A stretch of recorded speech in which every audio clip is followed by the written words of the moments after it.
আসসালামু আলাইকুম, সবাই কেমন আছেন? আশা করি সবাই অনেক ভালো আছেন। আজকে আমি তৈরি করব কাঁঠাল পাতার পিঠা বা পাঁপড়। এইভাবে কাঁঠাল পাতার পিঠাগুলো তৈরি করে যে কোনো অতিথি আপ্যায়নে বা পরবর্তীতে খাওয়ার জন্য আপনারা বানিয়ে রেখে দিতে পারেন, একদমই নষ্ট হবে না। শুধুমাত্র ভাতের চাল দিয়ে এই পিঠাগুলো তৈরি করা যায়। এখন কথা না বাড়িয়ে দেখে নেই আমি কিভাবে এই পিঠাগুলো তৈরি করছি। প্রথমে আমি এখানে নিয়ে নিলাম ভাতের চাল।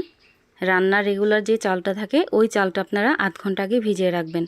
আর চালটা যখন খুব ভালোভাবে ভিজে যাবে ওই পর্যায়ে এসে আপনারা ব্লেন্ড করে নেবেন বা পাটায় বেটে নিতে পারেন। এই চালটা ব্লেন্ড করার সময় একেবারে যেন পাতলা না হয়ে যায় ওই দিকে একটু খেয়াল রাখতে হবে। চালটাকে আমি ব্লেন্ড করে নিছি, আর কীরকম ঘনত্ব করে ব্লেন্ড করছি দেখেই নিশ্চয়ই বুঝতে পারতেছেন। এর থেকে বেশি পাতলা করতে যাবেন না। আর কতটা মিহি পেস্ট হয়েছে দেখেই নিশ্চয়ই বুঝতে পারতেছেন। কোনো রকম দানাদার অংশ যেন না থাকে, তাহলে এই পিঠাগুলো বানানোর সময় যে কোনো কিছুতে যদি বানান আটকে যাবে, ভালো হবে না পিঠাগুলো বানানোর সময়। এখন এখান থেকে আমি দুই ভাগে ভাগ করে নিলাম। এখন পরিমাণ মতো লবণ দিয়ে ফুড কালার মিশিয়ে নিব অর্ধেকটাতে, আর অর্ধেকটা আমি সাদা রাখবো। আপনারা চাইলে পুরাটাই সাদা রেখে বানাতে পারেন। এখন আমি পিঠাগুলো বানিয়ে নিব।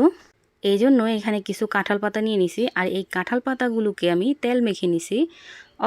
অবশ্যই তেল মেখে নেবেন, না হয় কিন্তু পিঠাগুলো যখন ভাপে দিবেন পরবর্তীতে উঠানোর সময় কিন্তু পিঠাগুলো ভেঙে যাবে।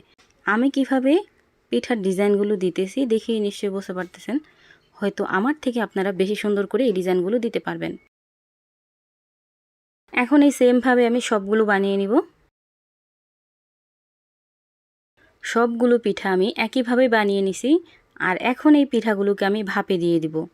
আগে থেকে আমি রাইস কুকারে গরম পানি বসাই দিছিলাম। পানিটা যখন বলক চলে আসছে ওই পর্যায়ে আমি পিঠাগুলো দিয়ে দিব। একসাথে আমি অনেকগুলো পিঠাই দিয়ে ভাপ দিয়ে দিব। আর ভাপ দিতে কিন্তু বেশি সময় লাগে না, 1 মিনিটের কম সময় ভাপ দিলেই কিন্তু হয়ে যায়।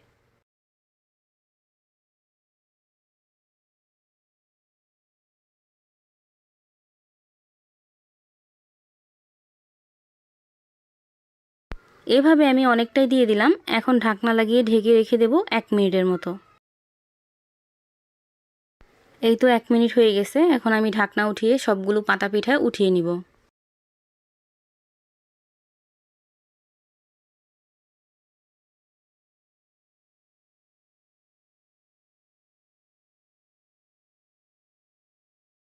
এই পিঠাগুলো যখন হালকা ঠান্ডা হয়ে যাবে ওই পর্যায়ে আমি পাতা থেকে ছাড়িয়ে নিব। সবগুলো পাতা পিঠা আমি ছাড়িয়ে নিছি। আর এরকম একটা ছড়ানো পাত্রে দিয়ে চাইলে রোদে দিতে পারেন, বা যদি রোদের ব্যবস্থা না থাকে তাহলে এইভাবে ফ্যানের নিচে রেখে দিতে পারেন। 1 থেকে 2 দিনের মাথায় কিন্তু এই পিঠাগুলো শুকিয়ে যাবে। 2 দিনের মতো সময় লাগছে আমার এই পিঠাগুলো শুকাতে। এই পিঠাগুলো চাইলে আপনারা এই পর্যায়ে সংরক্ষণ করতে পারেন, আর অবশ্যই সংরক্ষণ করার আগে রোদ্রে দিয়ে রেখে দেবেন। এখন আমি এখান থেকে কিছু পিঠা নিয়ে ভেজে দেখাবো আপনাদেরকে।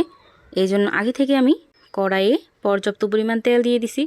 আর তেলটা যখন গরম হয়েছে ওই পর্যায়ে আমি পিঠাগুলো দিয়ে দিলাম। আর এই তো দেখতেই পাচ্ছেন কতটা পারফেক্টভাবে ফুলে উপরে উঠে গেল। এভাবে আমার যতটুকু প্রয়োজন আমি ভেজে নেব। আমার এই ভিডিওটা এখনও যারা লাইক দেন নাই প্লিজ একটা লাইক দিয়ে দিবেন, আর ভালো লাগলে ফ্যামিলি অ্যান্ড ফ্রেন্ডদের সাথে শেয়ার করবেন। আমার এই ভিডিওটা যদি ফেসবুক পেজ থেকে দেখে থাকেন তাহলে আমার পেজটা ফলো দিয়ে রাখবেন, আর যদি ইউটিউব চ্যানেল থেকে দেখে থাকেন তাহলে আমার চ্যানেলটা সাবস্ক্রাইব করে পাশে থাকা বেল আইকনটা বাজিয়ে দিবেন। তাহলে আমি প্রতিদিন ভিডিও ছাড়লে আপনাদের কাছে খুব তাড়াতাড়ি পৌঁছে যাবে। সবাই ভালো থাকবেন, সুস্থ থাকবেন। আল্লাহ হাফিজ।